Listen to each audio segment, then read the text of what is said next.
সম্মানিত দেশবাসী, জাতির নাতি সজিদ ওয়াজিদ জয়।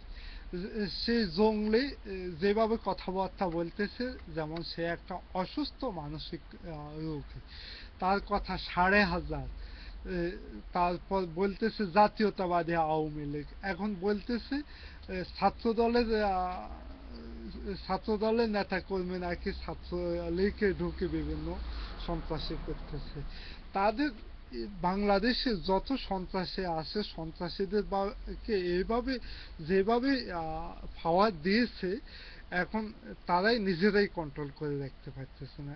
এমনকি তারা নিজেদের মাঝে অনেক ঝগড়া বিবাদ, গুলে গেলে, এমনকি হত্যাকাণ্ড, অনেক নাটক আপনারা দেখতেছেন। তারপর দেশের জনগণ হচ্ছে যায় তাদের হাতে এক হিসাবে বলে, তাদের তাদের জনগণের কান ধরে উঠাইতে বসাইতেছে এই জঙ্গলিরা। এখন তারা আতঙ্কে আছে কিভাবে যখন একটু নির্বাচন হবে, তারা ভালো করে জানে পুরা দেশ জুড়ে তারা কোনো জায়গায় তাদের জামানত রক্ষা করতে পারবে না।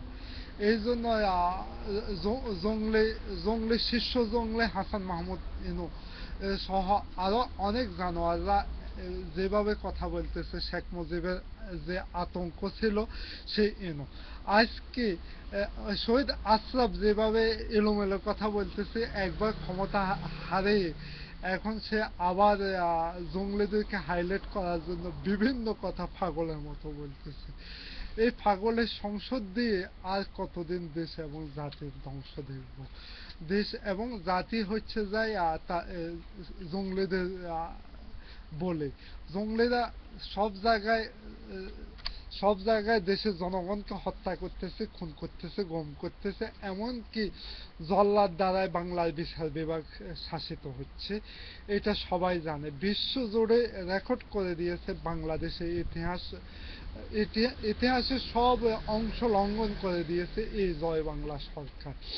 আমরা এখন তারা নির্বাচন কিভাবে দিবে এবং কিভাবে নির্বাচন অনুষ্ঠিত হবে সব নিয়ে তারা আতঙ্কে আছে।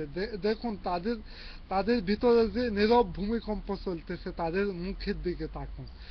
সম্মানিত দেশবাসী, সবাই এখন মুখ কালো এবং মুখে দিয়ে হাসি আসে না, রুগীদের মতো তাদের কথাবার্তা বলতেছে। এখন জঙ্গলিরা জানে তাদের অবস্থা খুবই খারাপ, জনগণ এখন তাদের উপর ক্ষেপে আছে।